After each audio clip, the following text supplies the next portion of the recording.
Amis du soir, bonsoir. Ce soir, je vais vous raconter l'histoire de la princesse et la fleur magique. Il y a très longtemps, vivait le roi Léon et son épouse, la reine Rosemonde, au château de Bouget. Ils avaient une fille, Iris, âgée de 20 ans. Elle avait de longs cheveux roux et de superbes yeux bleus. Elle était amoureuse du prince Émeric et souhaitait l'épouser.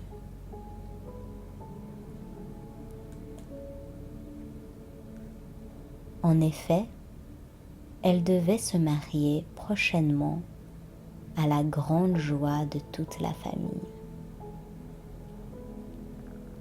Le roi, lui, était un homme bon, généreux et aimé de tous. À proximité du château, dans la forêt voisine, habitait une sorcière avec son inséparable corbeau. Elle était méchante et personne ne l'aimait. Un matin, comme souvent, le roi partit à la chasse avec ses amis. Armé de son arc et de ses flèches.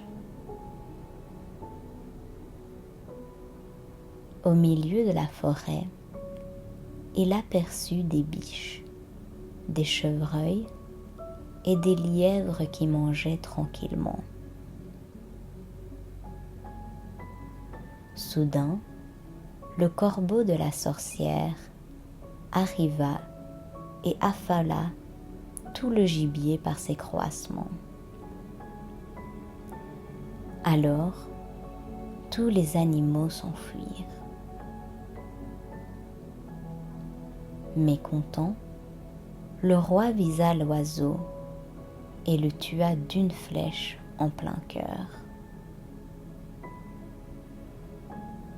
Assistant à la scène, la sorcière vit son corbeau à terre et courut le chercher.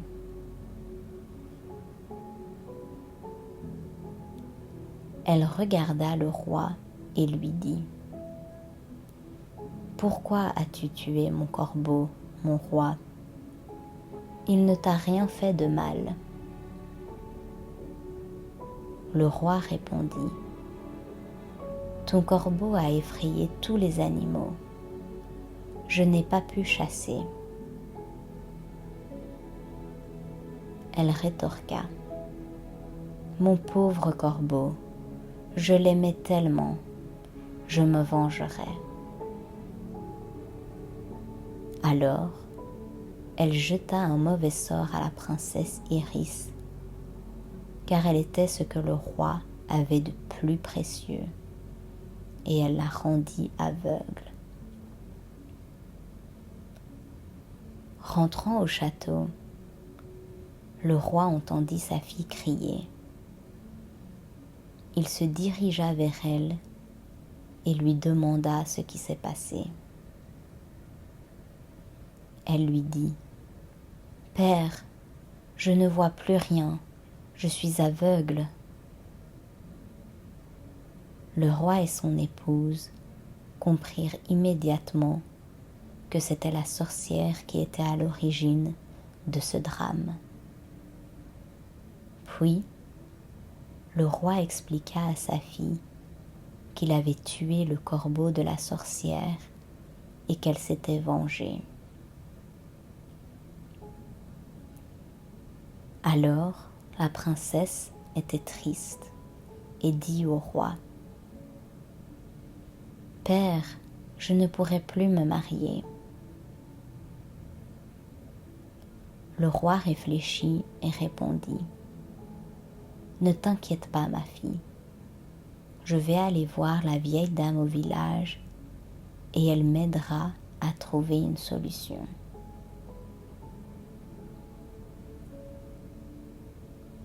Le roi la connaissait car elle était sa savante. Elle avait énormément voyagé et connaissait beaucoup de choses sur tous les fleurs. Elle s'appelait Catélia. C'était une vieille femme ridée qui habitait à la sortie du village de Bouget, dans une maisonnette entourée d'un jardin rempli de fleurs et de plantes. D'ailleurs, celle-ci couvrait même sa maison. Avec ses plantes, elle préparait des tisanes et des remèdes miracles. Malheureusement, Catélia n'avait pas la plante pour guérir la princesse Iris. Elle dit au roi : « Mon beau roi, je n'ai rien pour toi. Si tu veux guérir ta fille, tu dois aller chercher la fleur magique qui se trouve très loin, là-bas, dans la montagne des fleurs, car seule cette fleur redonnera la vue à ta fille. »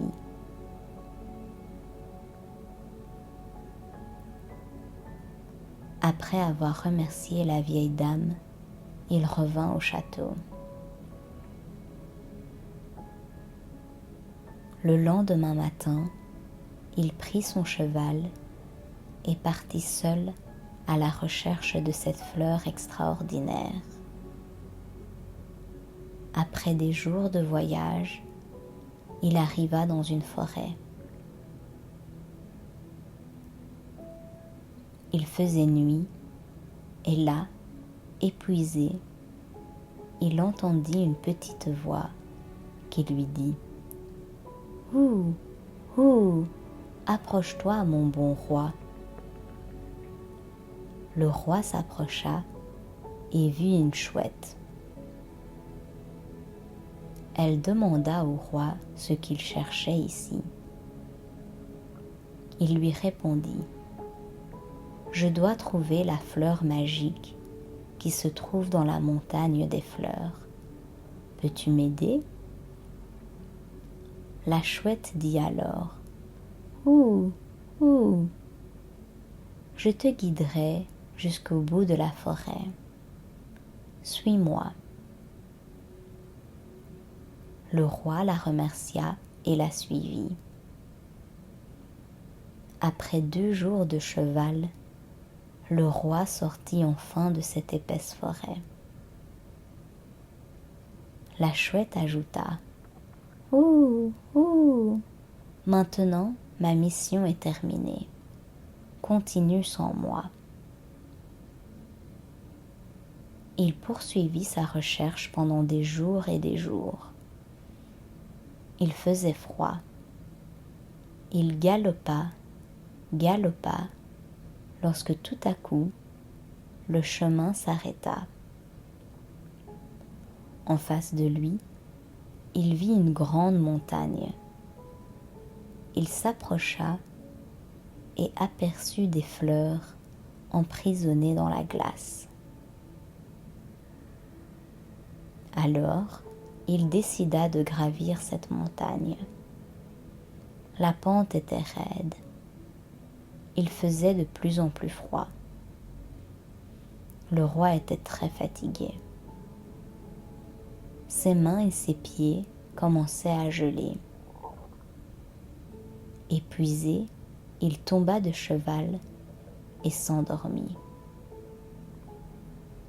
Soudain, il sentit les poils d'un animal le toucher et découvrit une masse blanche.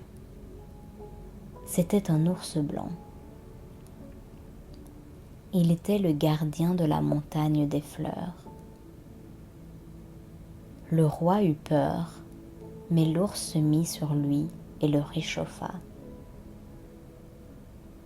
Il le rassura et lui dit : « N'aie pas peur, Je suis le gardien de cette montagne. »